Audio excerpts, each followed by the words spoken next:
마케팅 기법도 트렌드에 맞게 변화시켜야 되는 거 아시죠? 같은 돈을 써도 누구는 매출이 2배, 3배 오르고 누구는 효과가 없는 것 같다고 느끼는 데는 다 이유가 있을 겁니다. 오늘은 마케팅에 관한 최신 연구들을 바탕으로 영상을 준비했으니까 보시고 나한테 맞는 마케팅 기법을 선택하셨으면 좋겠습니다.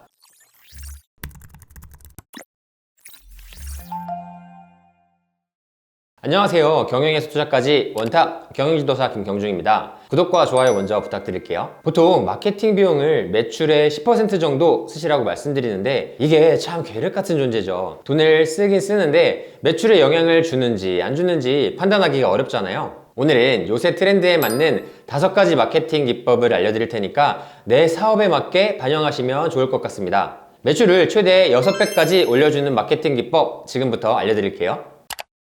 첫 번째는 감정 기반 마케팅이에요. 감정이 소비자의 구매 결정에 미치는 영향을 연구한 건데 기쁨, 사랑, 감동, 웃음, 신뢰, 자부심이라는 감정적 요인이 담긴 광고와 정보 중심의 광고를 비교해서 소비자의 반응을 관찰했습니다. 광고를 본 후에 제품에 대한 태도와 구매 의도를 측정했는데 결과가 어땠을까요? 감정적 광고가 정보 중심 광고보다 소비자의 브랜드 태도와 구매 의도를 30% 이상 높인 것으로 나타났습니다. 긍정적 감정을 유발하는 광고가 브랜드에 대한 호감을 증가시키고 더 사고 싶게 만든 거예요. 그러면 대표님들은 어떤 마케팅을 하셔야 될까요? 감동적인 이야기를 담거나 유머를 포함하는 광고들을 하셔야 소비자들과의 깊은 감정적 유대감을 형성하는 거예요. 이것만으로도 30% 이상 매출이 오른다고 하니 무조건 하셔야겠죠? 두 번째는 스토리텔링 마케팅이에요. 스토리텔링 마케팅은 많이 아시죠? 여러 스토리텔링 광고 중에 연구한 사례 2가지만 말씀을 드리면 먼저 도브의 리얼 뷰티 캠페인이 있어요. 도브는 다양한 연령, 인종, 체형을 가진 여성들이 자신의 진정한 아름다움을 발견하는 과정을 담은 캠페인을 진행했습니다. 이 광고는 여성들의 자신의 외모에 대한 자신감을 갖도록 돕는 메시지를 전달한 거예요.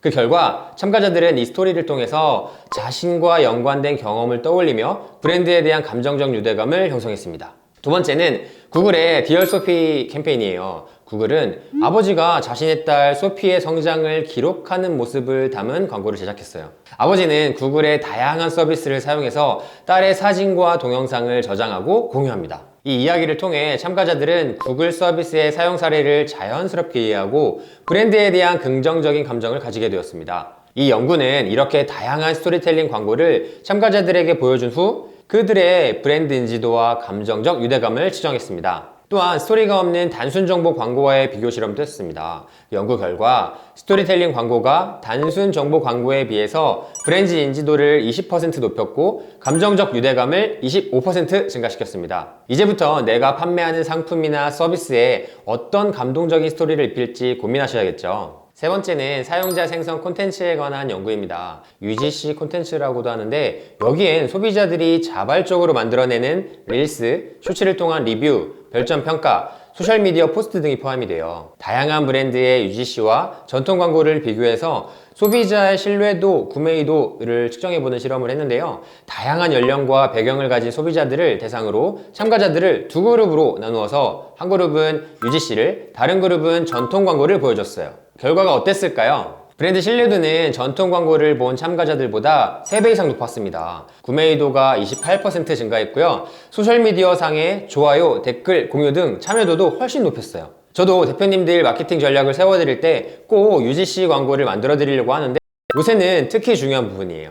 네 번째는 마이크로 인플루언서가 중소기업 마케팅에 미치는 영향에 관한 연구예요. 마이크로 인플루언서는 팔로워 수는 적지만 특정 분야에서 높은 참여도와 신뢰를 받는 인플루언서를 말해요. 연구는 이 사람들이 생성한 제품 리뷰, 사용 후기, 튜토리얼 컨텐츠를 분석했습니다. 뷰티 쪽에서는 팔로워 10,000명 이하의 뷰티 블로거들을 분석했는데 구매율이 25% 이상 올랐고요. 패션 브랜드 쪽에서는 15,000명 이하의 패션 인스타 인플루언서 컨텐츠를 분석했는데 해당 브랜드 웹사이트의 방문자 수가 30% 이상 증가했습니다. 또 테크 제품 쪽은 팔로워 8,000명 블로그의 콘텐츠를 분석했는데 제품 출시 첫 주 판매량이 20% 이상 올랐어요. 중소기업이나 소상공인 대표님들은 항상 마케팅 비용에 관한 이슈가 있는데 이렇게 마이크로 인플루언서를 잘 활용하면 비용이나 매출에 있어서 엄청 도움이 되겠죠. 무조건 팔로워 수가 적다고 협업하면 안 되고요. 적합한 사람을 찾는 게 관건이에요. 제가 예전에 했던 떡볶이 브랜드도 유튜버 찌양이 구독자 한 30만 정도일 때 협업을 했었는데 지금은 하고 싶어도 못하죠. 비용 때문에.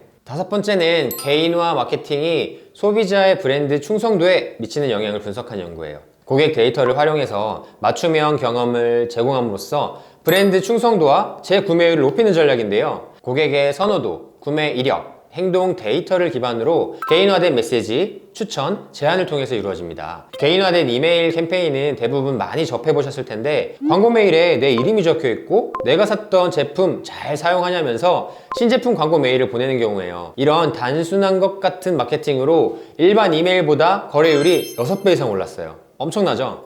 어떤 홈페이지에 들어가면 환영합니다 김경중님 이 제품 어떠신가요? 하면서 팝업창 뜨시는 것도 봤을 거예요. 제가 방문했던 기록과 구매 이력 등을 분석해서 맞춤형 제품을 추천해 주는 건데 이 효과로 체류 시간이 50% 이상 들고요. 구매 전환율이 35% 는다고 하니까 자사모를 갖고 계신 분들은 꼭 해보셔야겠죠. 이건 말고도 쿠팡처럼 어느 곳에서나 내가 관심 있어 할 만한 제품에 배너를 띄워주는 것도 좋은 예시예요. 이렇게 5가지 요즘 트렌드에 맞는 마케팅 기법을 알려드렸는데 어떠세요? 어떻게 내 사업에 반영시킬 수 있을지 고민해보시면 분명 좋은 아이디어가 떠오르실 겁니다. 마케팅 전략을 세우시다가 잘 안되면 편하게 연락 주시고요. 다음에도 좋은 영상으로 찾아뵙겠습니다. 또 만나요.